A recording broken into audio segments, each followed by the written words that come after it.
Hello, brave hearts all over the world. My name is Jim Gale, and I'm coming to you from our off-grid community here in Central Florida called Galt's Landing, where we produce all of our own food, water, and energy here on site. And today, I'm going to share a very inspiring message. Basically, I'm going to share with you how we are going to overcome this adversity, this tyranny, this insanity, this evil, this corruption, right? Whatever perspective that you look at this situation from, everybody on the Braveheart Nation app, everybody watching right now, we know that something just ain't right. Okay. And I've been studying this now really intensely for about 18 years. And during that time, there have been times during this 18 years where all I did was study the problem, especially when I first learned what was going on. When I first became aware that something is happening that is very sinister and systematic and destructive, I went down every rabbit hole. And my friends, that time of life, it was a little bit exciting, actually.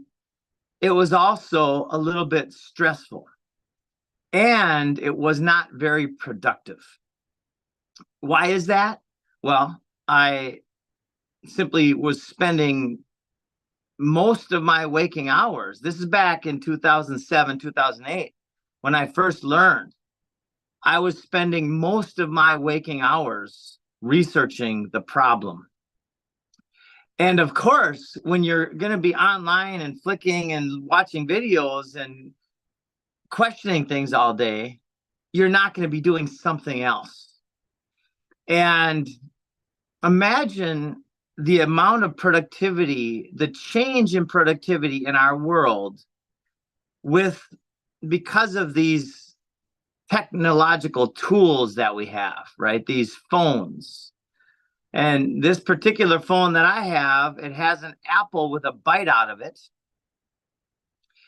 It contains all of the knowledge of good and evil.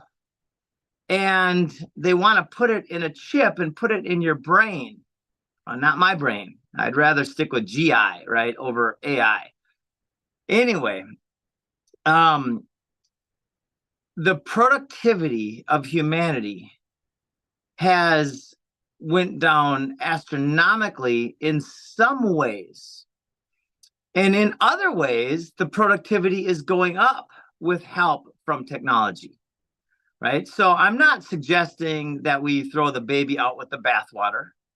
I really never understood that whole metaphor, that term. But anyway, you know what I'm saying.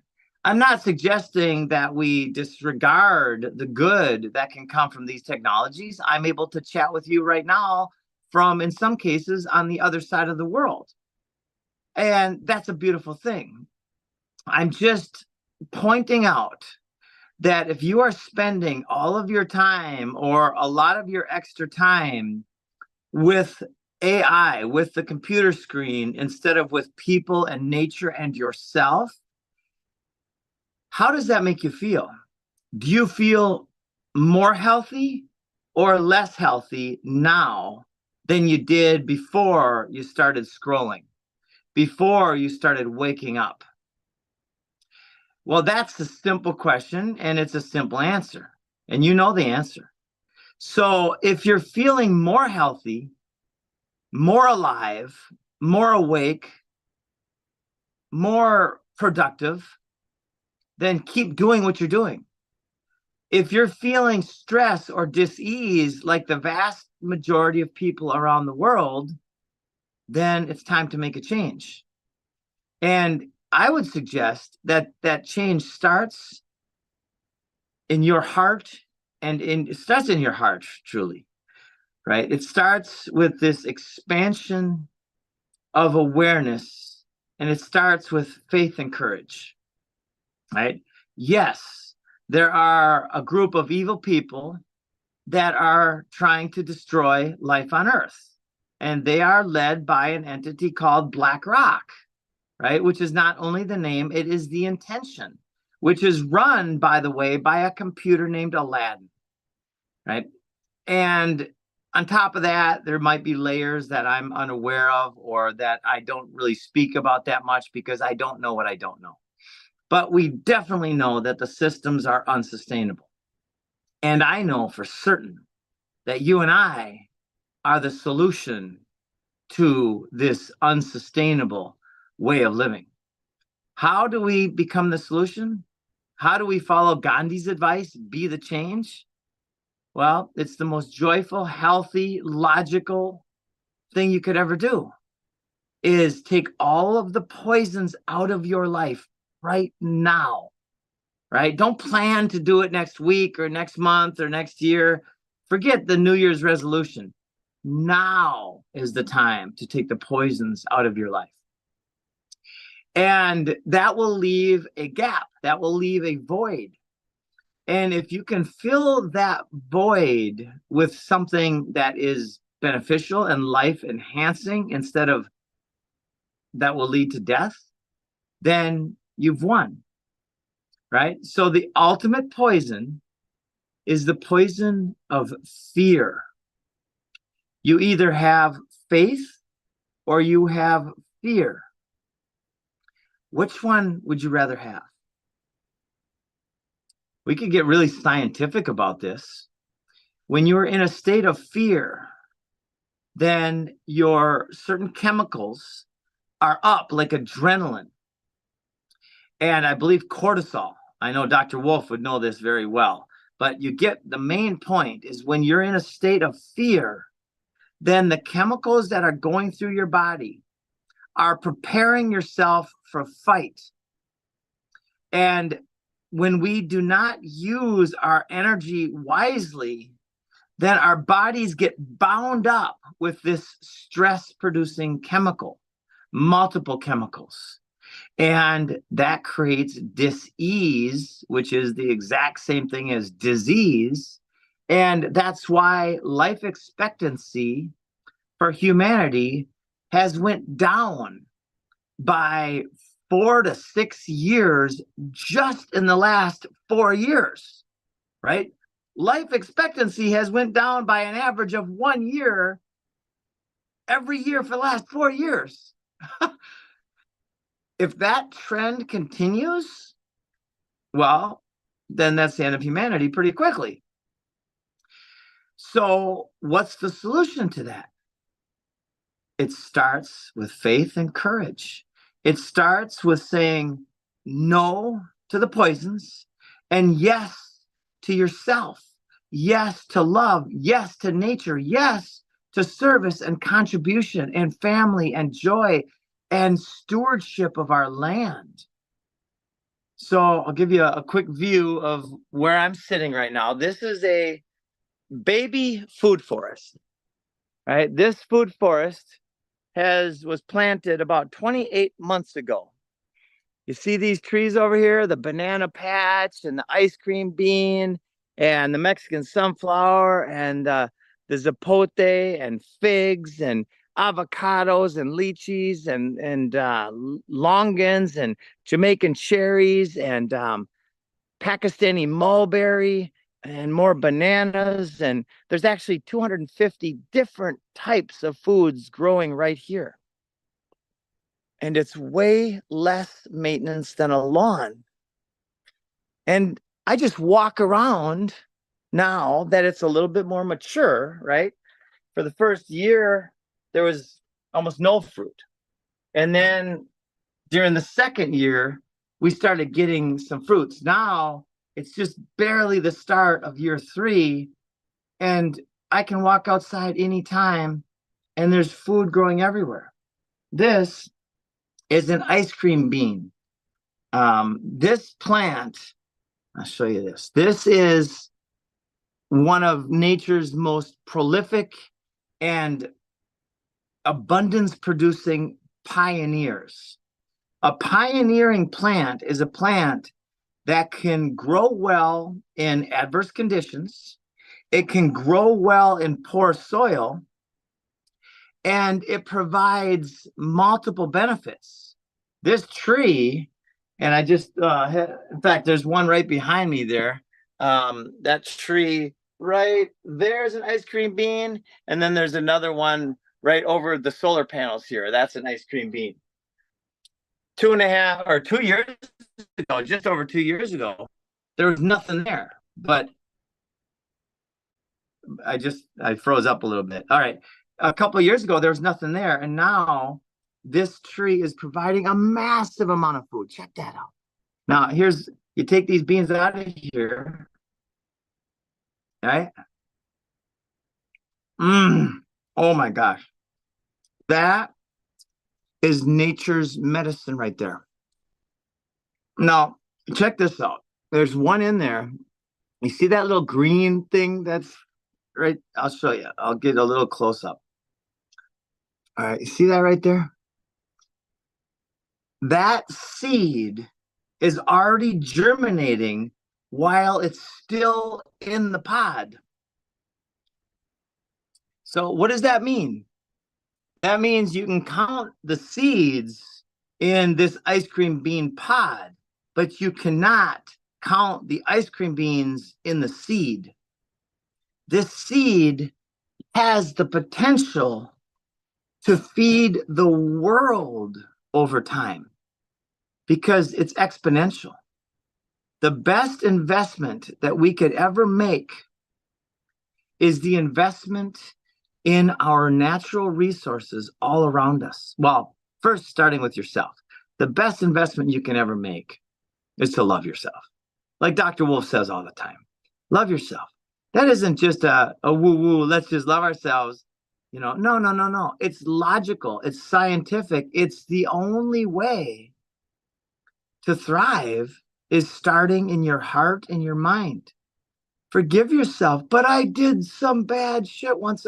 No.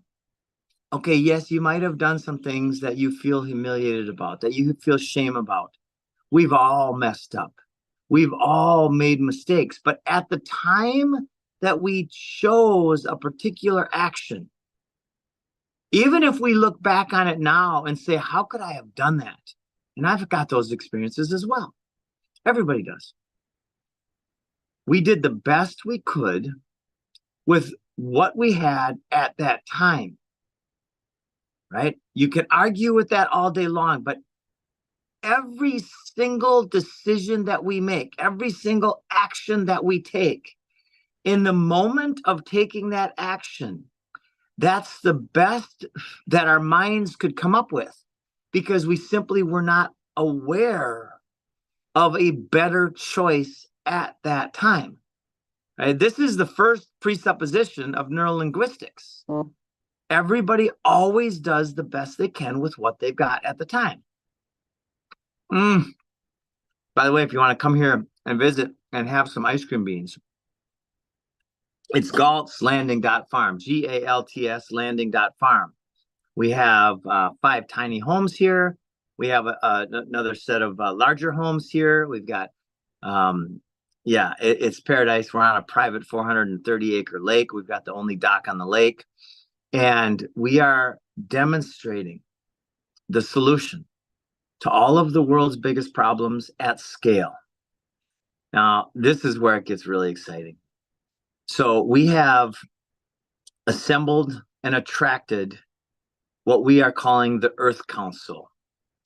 And Dr. Wolf and Theo Fleury and Pat Miletich and Marjorie Wildcraft and Joel Salatin and Charles Thompson and Kevin Fretz and McKinley Halati and a group of absolutely incredible leaders. Andre Norman, who was on this call a few weeks back. Andre is the founder and CEO of the largest university in the world. And he has 650,000 inmates enrolled in his university already.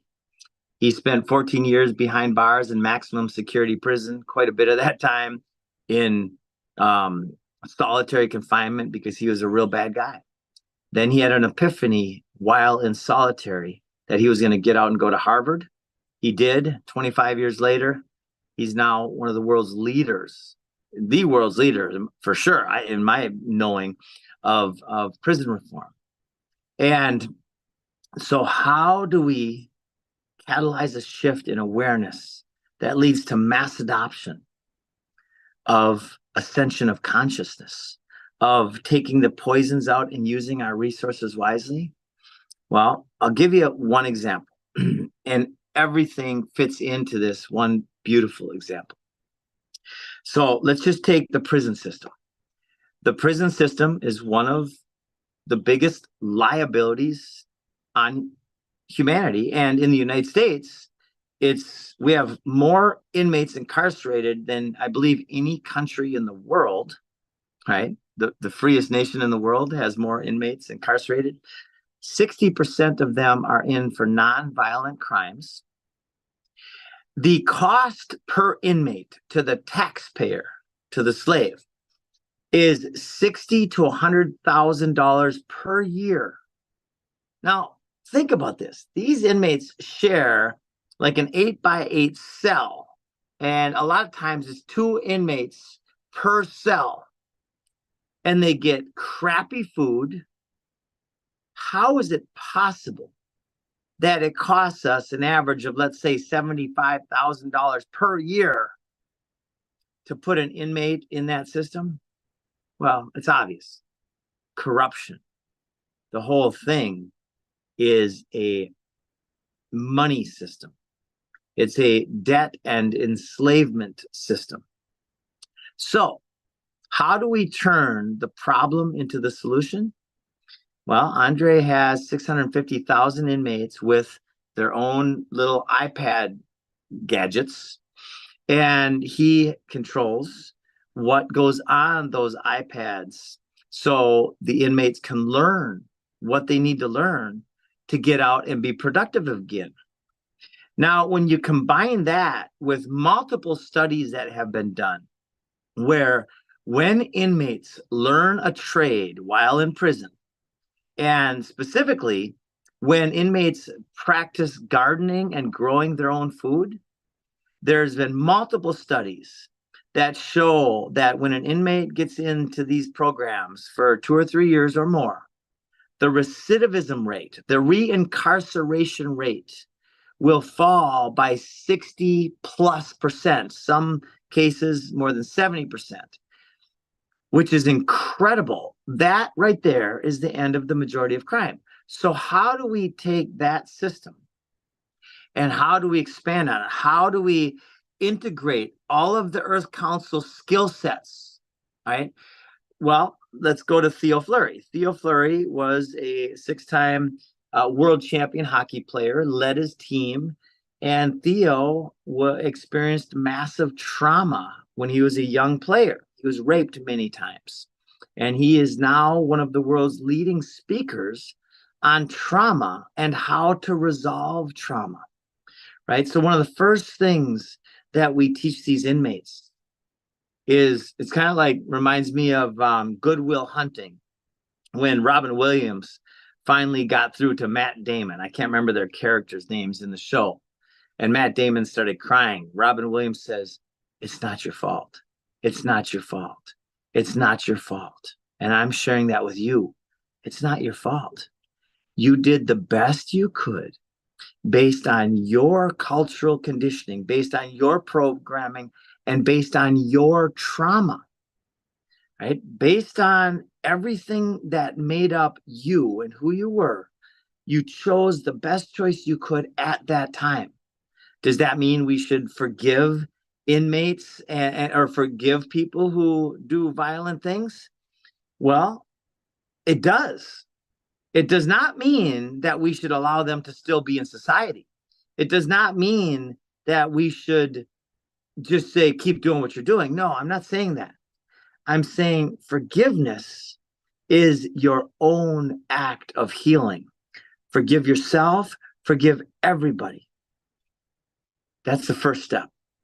And when you do, the moment you forgive yourself and forgive everybody else, all of that energy of hate and anger will leave your body. The energy blockages will flow again. And this is not a woo-woo thing. This has been studied. In fact, Candace Pert, MIT, she was the first person that I'm aware of to document in a book called Molecules of Emotion that energy gets stored in the tissue of the body, unresolved trauma. So Theo told me, he said, Jim, trauma is the root cause of all human suffering. And government-induced trauma is really where most of it comes from. So we teach these inmates to forgive and to live. Then we teach them at the same time as they're learning that, they're learning how to be productive in society, right? Most of these people grow up in a culture where the only way that they can get out of their situation is either to be good at sports or to become some type of drug dealer or some type of criminal. And I use that term in a different type of way. There's not a clear path in any other way. Now, are there paths? Absolutely they are. But these paths are not clear to the individuals who are in these societies, right? So the question then is, okay, we start with the trauma, and then we start teaching them things, right? Like New Energy World can teach these inmates how to build these incredible steel frame structures. That's what I'm building our whole community out of. It's 90% recycled steel. It's 100% recyclable. It's easy to put together because a lot of it's this 3D printed cold form steel. It is no termites, no fire, no mold. It's stronger than wood. We keep the wood in the ground because that whole industry of lumber is radically unsustainable and destructive. And we use one of the most plentiful recyclable products. In fact, we are going to recycle the whole military industrial complex, and we're going to repurpose it into housing. So now we bring in the FFA team, the Food Forest Abundance team, and we teach these inmates permaculture, how to create permanence and resilience, and how to be stewards of the land and to build these types of systems all over the place, right? We bring in Charles Thompson, who is one of the world's leaders in energy, off-grid, decentralized, alternative energy systems, right? We are completely off the grid here, and it's fantastic. Our power bills haven't went up because we don't have any power bills. We don't have any water bills. We don't have any taxation bills. We have zero bills. It's absolutely the way. And so then we integrate and we reach out to the farmers who are currently right now, most of the farmers around the world, around the United States especially, are destroying their soil. They're mining and toxifying and poisoning their life that is, and now we're having seen so many problems in farming. And what's, as a result of all of these problems, the food supply chain has become poisonous, right? Just look around. You feel it.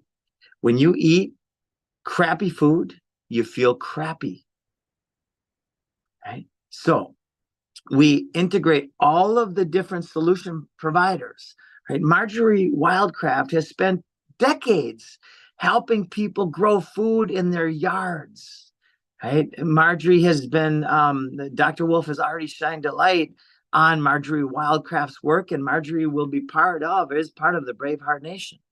So now you integrate and you teach all of these components. And check this out, my friends. About 2 years ago, 2.5 maybe, there was the USDA had been allocated, I believe it was $3 billion. And they were going to use this money for new solutions to agriculture, right? And so it was based on grants. So we spent a ton of time, ton of research, and a ton of energy, and we put together a grant for the USDA. We were asking for $100 million, and we were going to use that money to put food forests, regenerative edible landscape systems in multiple strategic locations around the United States.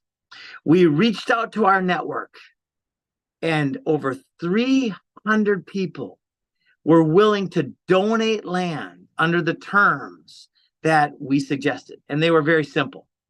You put up the land, we will do all of the work, we'll put in the money, we'll grow the food, and you'll receive 25% of all the food and all the productivity that comes from that.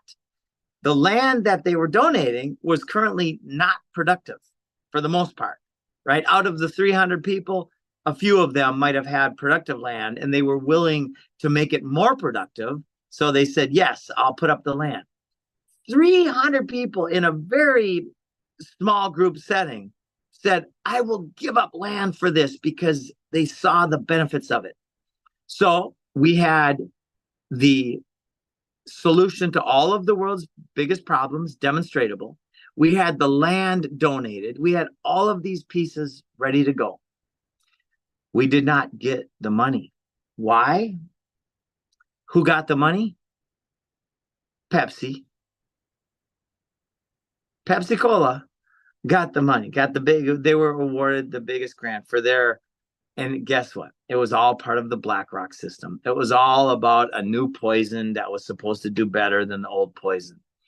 It's all a scam, my friends. So we won't probably be writing any more grants, at least not under this current BlackRock dominated system.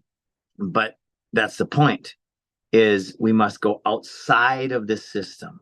It must be you and I directly, and our Earth Council, and all of these incredible people.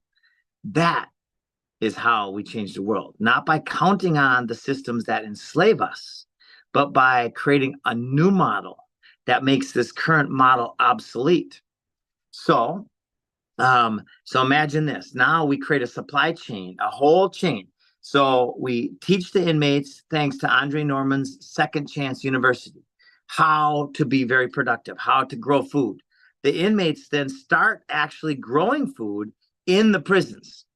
Then when the top inmates graduate, right, and they've learned everything that we want them to learn, right? First, how to resolve trauma, and then how to be productive. Then New Energy World comes in, and we build housing on these pieces of farmland that have been partially destroyed. Then we bring in Kevin Fretz, who does soil production, and Pat Miletich and Doc Will Spencer, who also heal soil. And we create soil healing centers. And then the inmates now, who are free, who are living on the land, are now becoming stewards of land and producing based on the highest and best techniques that nature has ever shown us, right? I call it God's design, right? The Garden of Eden design. And we pop these up. So now the inmates are going from becoming one of the biggest, or being one of the biggest liabilities to our system, to one of the biggest assets to our system. And we start popping these things up all over the place. And as a result of that, and every one is an off-grid demonstration site for the new world, a world of epic, radical abundance, where in every zone, by the way, this works in Minnesota as well as it works in Florida. The plants are different, but the ethics and the principles are the same, right? Joel Salatin comes in with his animal integration techniques. So now you've got 3 inmates living in a 600 square foot unit, right? Which is, by the way, incredible expansion of space compared to where they just came from, right? Now, instead of having an 8x8, which is about 64 square feet, now they're living 3 to a 600 square foot unit, each with their own quarters, their own bedrooms, and then they're outside in the field. One of them is a specialist in animal integration. with permaculture being the foundation. Another one is a specialist in the food forest aspects, right? Another one is an energy specialist. And then there maybe that person also knows how to use water, how to catch and store water. And all of these things fall under the umbrella of permanence, right? Of permanent culture, integrating all of these aspects. And maybe one of them is a specialist in the business side of things. That's very important. How do you run a business where you create a yield and then you reinvest the surplus into earth care, people care, and future care? How do you do that? Well, you just follow the permaculture principles. Joel Salatin has, for decades, he's been demonstrating that with the proper use and movement of animals, you actually build soil while you're creating the most nutrient-dense products, meat products that you can have, right? And if some people want to go vegan, right, they go vegan and they do it that way. But you always have to have animals. You cannot have a sustainable regenerative system without animal integration, because that's nature. That's how it works, right? But you just do it thoughtfully, right? You do it in a way where everybody wins. So this is just one piece of the puzzle that the Earth Council is bringing to the world that will change the world.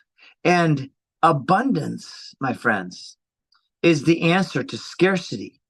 Scarcity is the catalyst for fear, and fear is the catalyst for war, right? So abundance is the answer to all of it.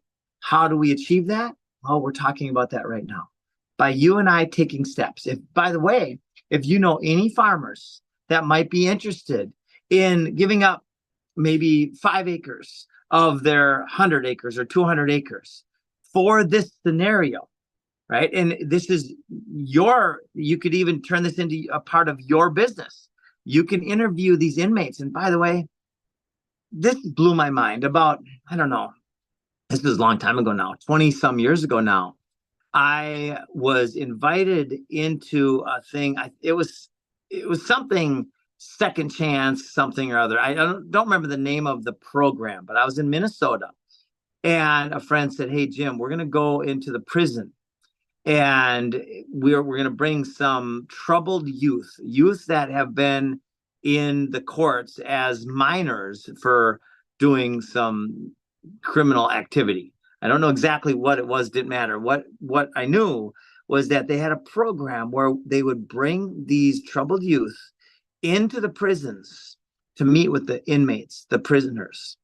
And I was with 4 or 5 troubled youth, and there were 7 inmates. Every one of them was accused from manslaughter to first-degree murder.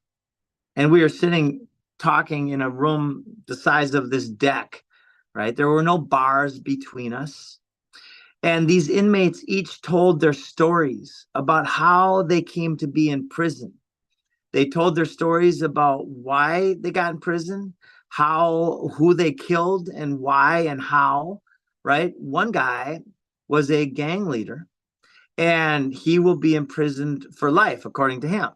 He said, "I'll never get out of here. I've got multiple consecutive lifetime sentences because I've killed many people as a gang leader." Another kid, he was in his young 20s. He was in there for manslaughter, and he was in for like 7 years. He would get out at the age of like 28. He went in at 21 or something like that. And he was simply, he was in school, and he was using the Bunsen burners in the science room, and he blew up something and killed his friend, and he got convicted of manslaughter. What he did was really stupid. We've all done stupid crap as kids. And in fact, he might have went in at 17 or 18. He was going to get out at like 28. Another guy, he had road rage. Now, the point of me, and he went in and he got in a fight with somebody. The guy hit his head on the ground when he knocked him out, killed him, right? Did he intend to kill him? No, but in the moment, he lost his mind. So I tell you these stories to say the final point of this is I loved every one of them. Every one of them. Oof, I'm emotional right now. When they told their stories, there was a connection. And I felt so much compassion for these people.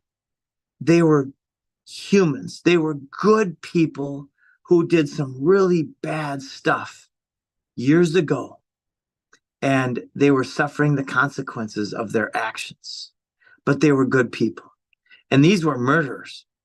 The people that you can have on your land, these people are good people, and they're looking for a second chance. And they are going to graduate from Second Chance University and be looking to serve. They are going to know how to serve. They are going to understand trauma and healing. They're going to understand stewardship and permaculture and how to bring life back again. In many ways, these people are going to be our best teachers and servants and guides. Can you imagine how powerful this is? Well, I can. The Earth Council can. My friends, we're going to come together and we are going to serve. And we are going to, this is just one of many things that we have going on. We have documentaries and films, feature films, and TV shows and books. And all of this is coming together for one ultimate purpose: to catalyze a shift in awareness, right? To spark, to inspire you to turn the screens off and to become a servant again of yourself, your family, the land, and our world. And when we do that, my friends, we solve all of the world's biggest problems.